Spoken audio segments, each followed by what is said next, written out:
Hey everyone, Jared here, and today I have brought you along for a seeding job.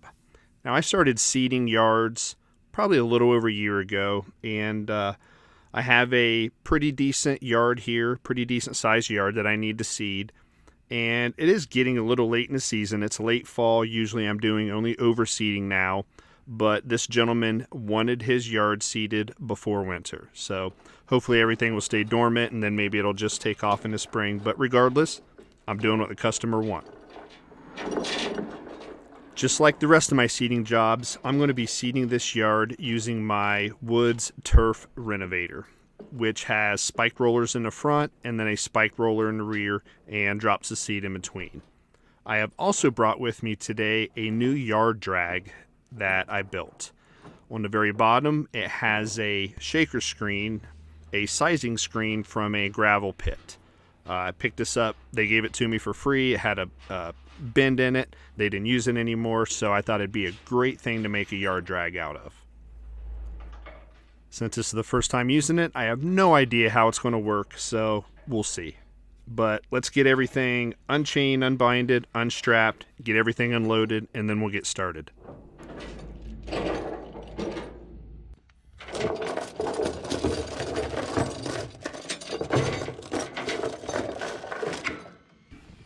And here you can see the Peerless Binders that I use when I bind down my tractor. I love them because the handle bends. It pivots and will lay flat instead of having a binder that the handle sticks out of nonstop. So I will leave a link to these down in the description in case you're interested in looking at them.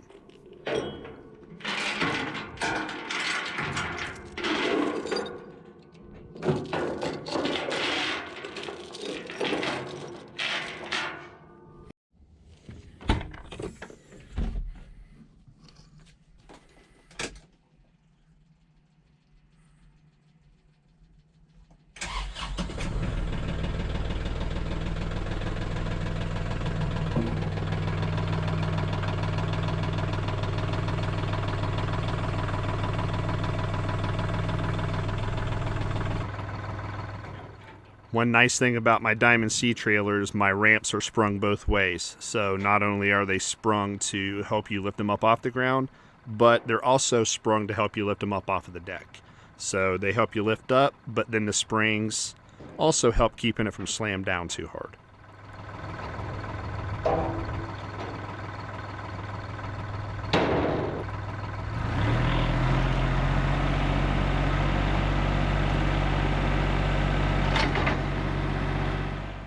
And here's an often overlooked advantage of a top cylinder.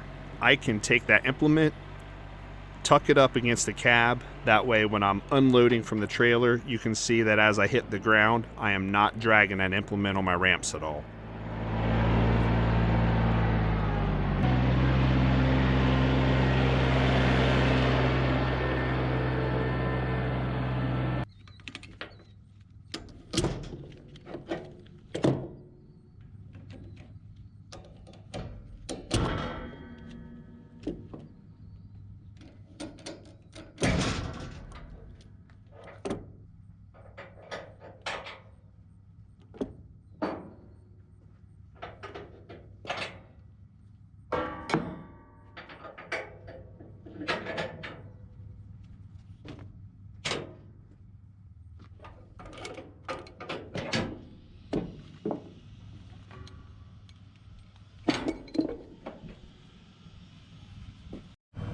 Alright, so we're going to unlatch the seeder, drop it off. That way I can go grab the new yard drag, and then we'll hook it up and actually drag the yard first.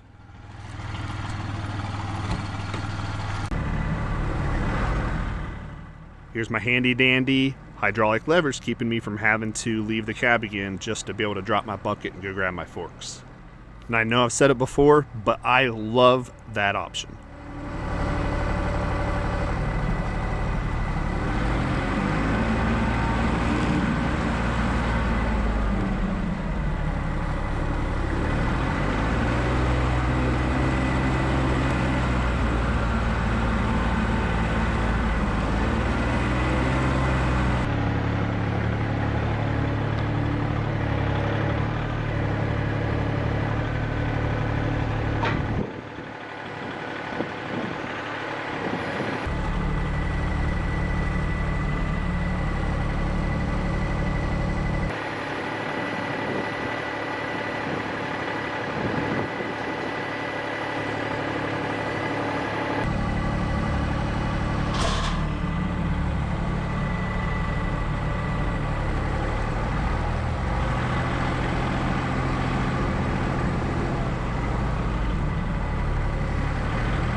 So before I get started doing anything with the tractor, the first thing I'm going to do is I'm going to go around and hand rake the edges. When they did the finished grade here and they used a bulldozer, they got quite a bit of a pile or berm all the way around the driveway. As I'm dragging and seeding, I don't want to just push that dirt in the driveway, so I'm going to clean it up, give the homeowner some better, nice defined edges, and rake that dirt back just a little bit, so like I said, so I'm not pushing it out into the driveway.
So I'm going to unlatch the forks and go drop them off. I just want to get them out of the way so when I'm using the yard drag, I can turn sharply close to objects without having to worry about my forks sticking way out.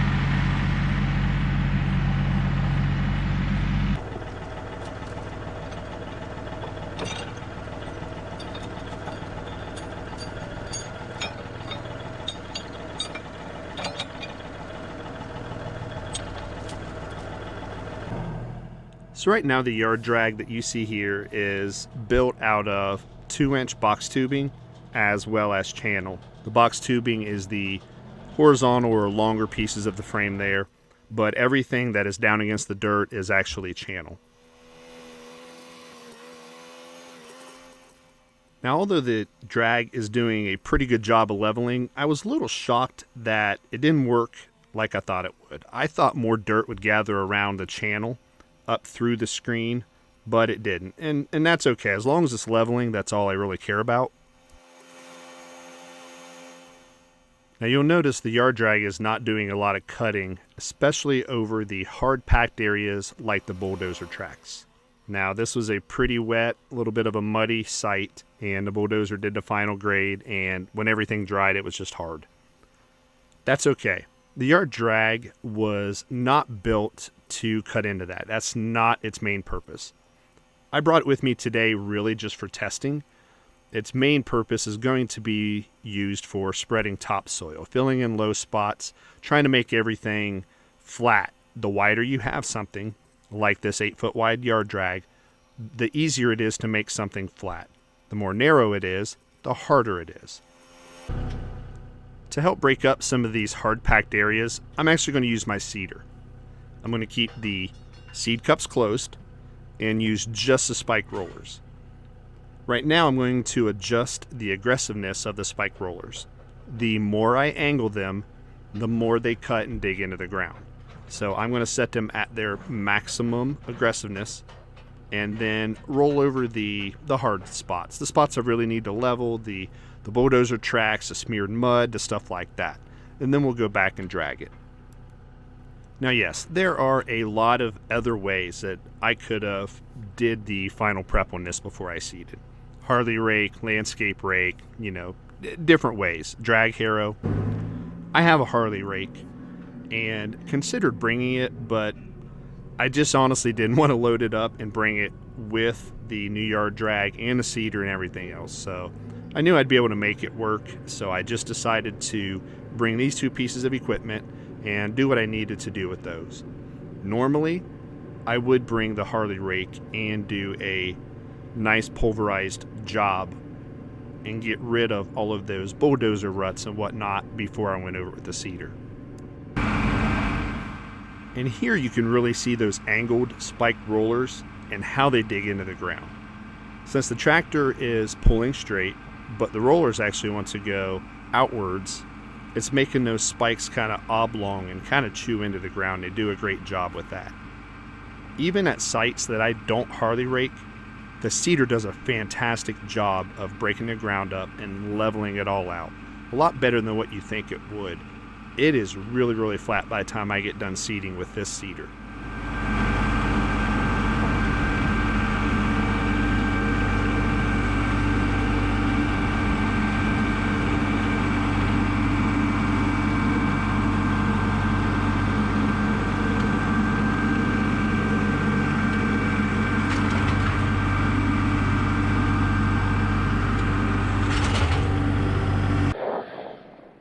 And here I'm just making a couple passes down through some of the areas that had the harder packed stuff where it didn't want to cut with the yard drag, areas that I need to level it more. Just hitting it with the seeder a couple times and then we'll get ready to drag it.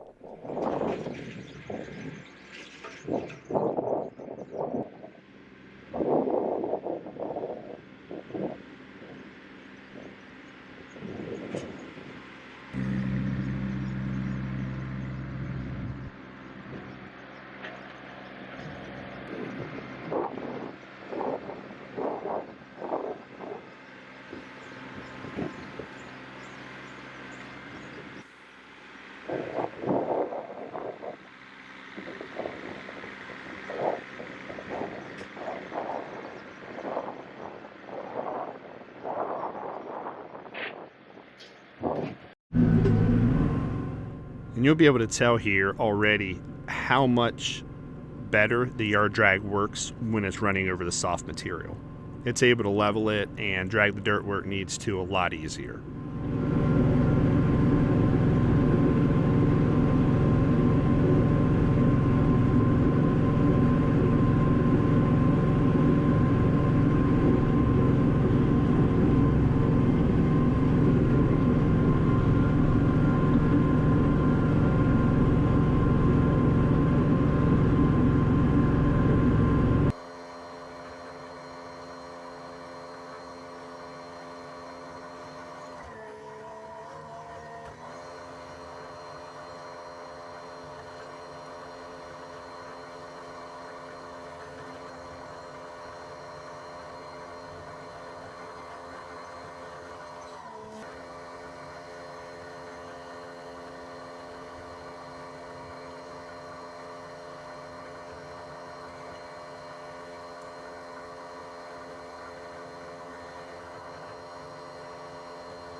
Now that everything is drug and I'm happy, we're going to start seeding.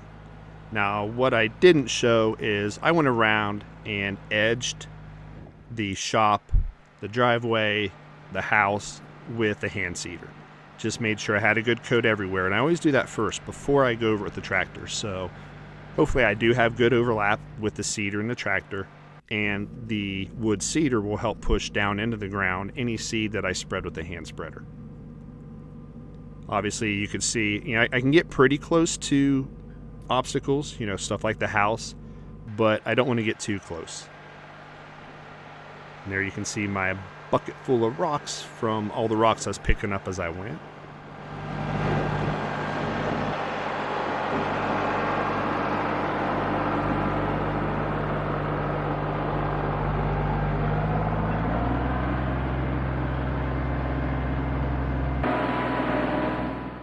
And now it's just a game of going back and forth. So the first thing I do is I go around and edge everything, just like you would a yard. Go around all the obstacles. I make a handful of passes around the outside, and I cut everything in, edge it all out. That way then I can go and just start doing the back and forth passes.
And this is a great shot showing all of the seed coming down out of the seed cups.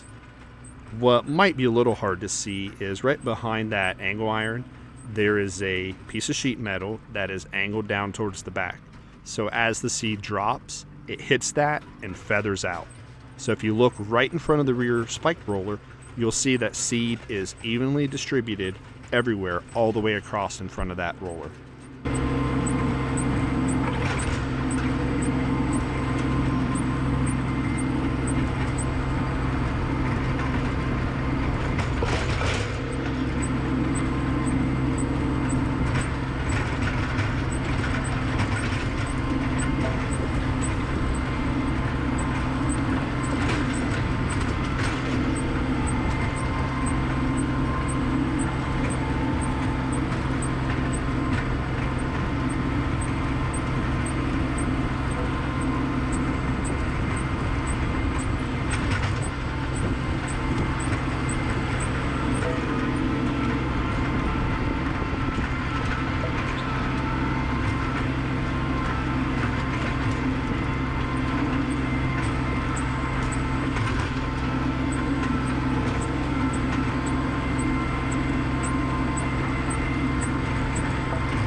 You can see how nice and flat everything gets once the seeders went over it.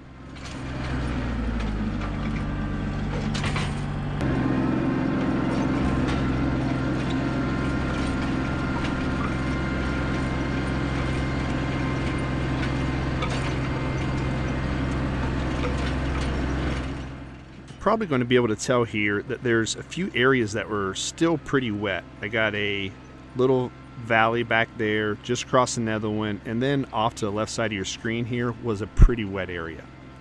These were places where the gutters were tied in and then trenched out to the field, as well as just an area that's on the north side of the house that has not seen a whole lot of sun, so it's still pretty moist compared to a lot of the rest of the yard. But I let the homeowner know that there were places that were still going to be rutted up because they were soft, and he understood and was completely fine with that.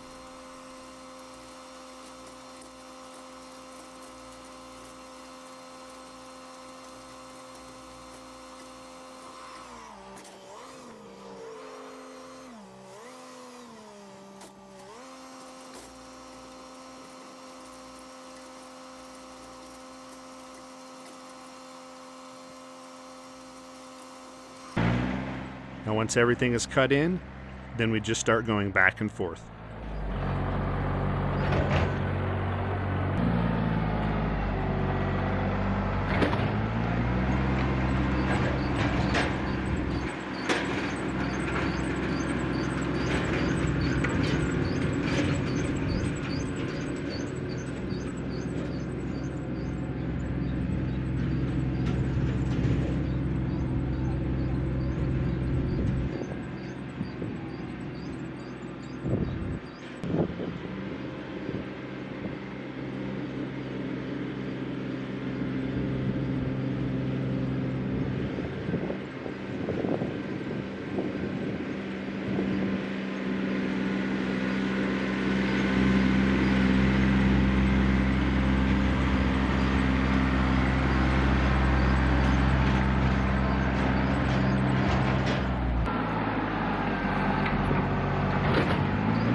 Now once I get everything edged out, and I am going just back and forth, I can actually cover quite a bit of ground.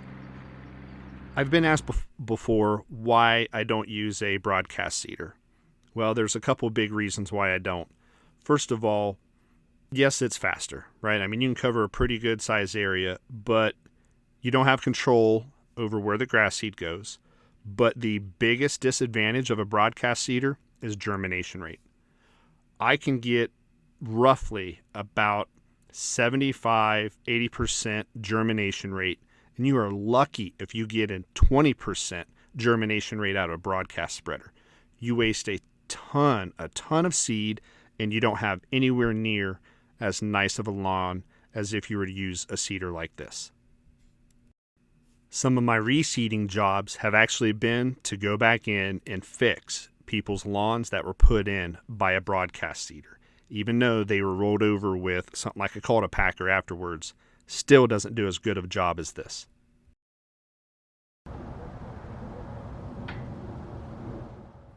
And here's the finished product. You can see that everything is just nice and beautiful. I mean, it is perfectly smooth. The yard is going to come in really nice and flat for this gentleman. Should be pretty easy to mow. Yeah, come next spring, we'll probably have to come back in and fix those ruts, those wet spots that I talked about earlier. But the rest of it, it is just at least 100% better than what it was when I showed up. All the bulldozer tracks are gone. All of the smeared mud that dried and was all chunky is gone. Everything is pulverized. The seed is in the ground, and it should come up and germinate beautifully.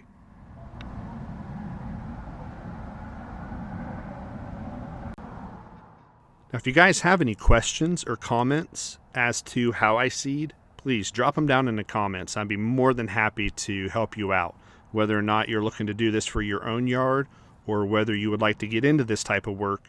Drop me a line, and I promise you that I will answer and help you.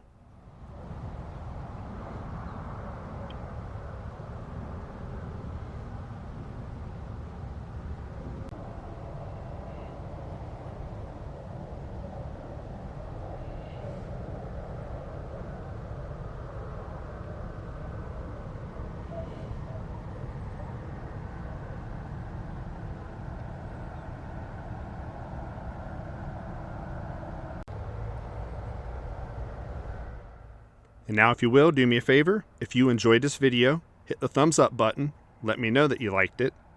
Subscribe, and then hit the bell notification to be notified of all upcoming videos, and I greatly appreciate it. Everybody have a good rest of your day.